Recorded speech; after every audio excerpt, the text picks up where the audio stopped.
আসসালামু আলাইকুম। সকলকে মাহে রমজানের শুভেচ্ছা।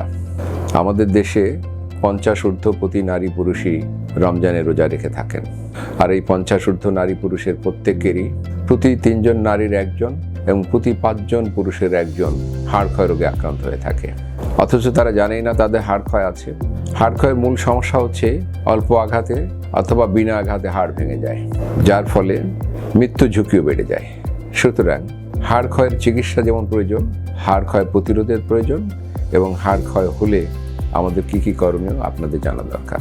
আমাদের শরীরের জন্য 50 ঊর্ধ্ব প্রতি নারী পুরুষেরই 1000 মিলিগ্রাম থেকে 1200 মিলিগ্রাম পর্যন্ত ক্যালসিয়ামের দরকার হয় প্রতিদিন, এবং 800 থেকে 1000 ইন্টারন্যাশনাল ইউনিট ভিটামিন ডির দরকার হয়।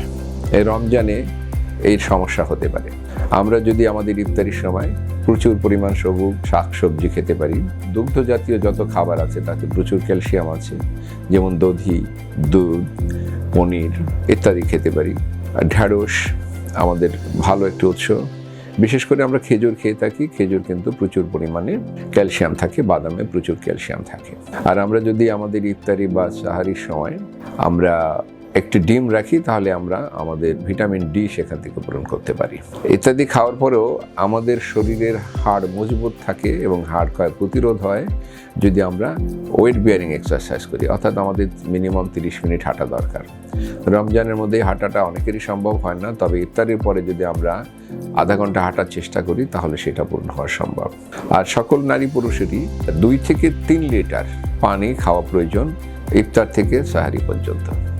আরেকটা জিনিস, আমরা সকলেই তারাবির নামাজ পড়তে যাই এবং আমাদের ইফতারের পরে নামাজ পড়ার জন্য তাড়াহুড়া করি। এই সময় যদি আমরা কেউ 50 ঊর্ধ্ব কেউ পড়ে যাই, হাড় ভেঙে যাওয়ার সম্ভাবনা থাকে।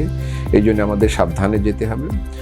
প্রয়োজন হলে যারা বৃদ্ধ তাদেরকে লাঠি ভর দিয়ে হাঁটতে হবে, তাহলেই পড়ে যাওয়ার সম্ভাবনা কমে যাবে। আরও কিছু এক্সারসাইজ আছে যে এক্সারসাইজ আমরা রমজানের মধ্যে করতে পারি। আমাদের স্ট্রেচিং এক্সারসাইজ বলি, আমরা রেজিস্ট্যান্স এক্সারসাইজ বলি। এগুলি প্রয়োজনে আপনারা শিখে নেবেন এবং এগুলি যদি আপনারা পালন করেন, আমাদের রমজানের রোজা থাকাও সম্ভব হবে, রোগ প্রতিরোধ বিশেষ করে হাড় ক্ষয় প্রতিরোধও সম্ভব হবে এবং হাড় ক্ষয়ের ফলে হাড় ভেঙে যাওয়ার প্রবণতা বা ঝুঁকি অনেকটা কমে যাবে। সকলের জন্য শুভ রমজান কামনা করি। সকলে সুস্থ থাকুন, ভালো থাকুন। সবার জন্য শুভকামনা।